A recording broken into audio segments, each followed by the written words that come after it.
Quand on parle de recrutement, on se met souvent à la place de l'employeur. Pourtant, c'est tout aussi important de se mettre dans la peau du candidat. Je suis Calixte, DRH in résidence, et avant d'aider les entreprises dans leur stratégie de marque employeur, j'ai moi-même été candidat.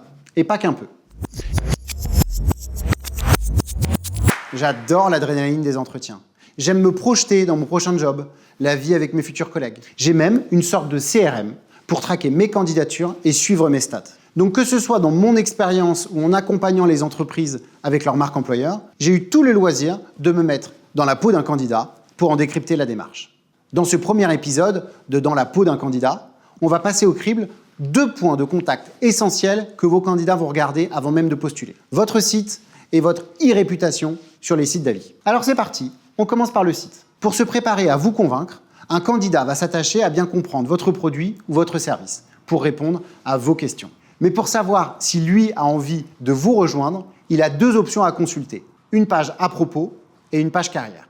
La page à propos est un incontournable pour renforcer son image auprès des clients, mais aussi de vos futurs candidats. Les éléments qu'on s'attend à y trouver, la jeunesse de l'entreprise, la présentation de l'équipe ou à minima de l'équipe dirigeante, des éléments de réassurance qui viennent asseoir votre légitimité, et puis tout simplement un ton, une personnalité. La page carrière est moins fréquente, mais elle a tendance à se standardiser. Elle va avoir pour cible les candidats uniquement et le cœur de votre marque employeur.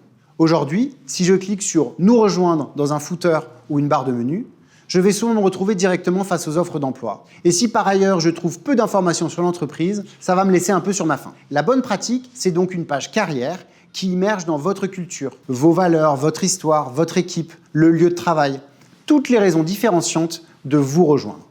Deuxième étape du parcours de votre candidat, avant même qu'il ne postule, les sites d'avis. C'est un peu le poil à gratter. C'est se bercer d'illusions que d'espérer qu'un candidat n'aille pas sur Glassdoor, pour ne citer que. Il va y trouver toutes les informations autour du poste, autour de leur mission, qui ont globalement de l'importance dans sa recherche. Une note globale qui lui donne instantanément une première idée de votre expérience collaborateur, des détails sur le process d'entretien et des retours qualitatifs de vos salariés. Les détracteurs sont souvent à la marge, entre candidats éconduits ou collaborateurs déçus, mais ils seront toujours plus vocaux que vos promoteurs. Il y a un vrai enjeu à sensibiliser et engager vos salariés pour partager leur expérience. Cela nous conduit au sujet très riche de l'employé advocacy, autre levier hyper important de votre marque employeur. Car oui, tous ces supports d'aide au recrutement, c'est de la marque employeur, preuve qu'on en a tous une et qu'il vaut mieux la maîtriser. Mais on parlera peut-être d'employé advocacy une prochaine fois. D'ici là, abonnez-vous pour plus de conseils sur votre marque employeur.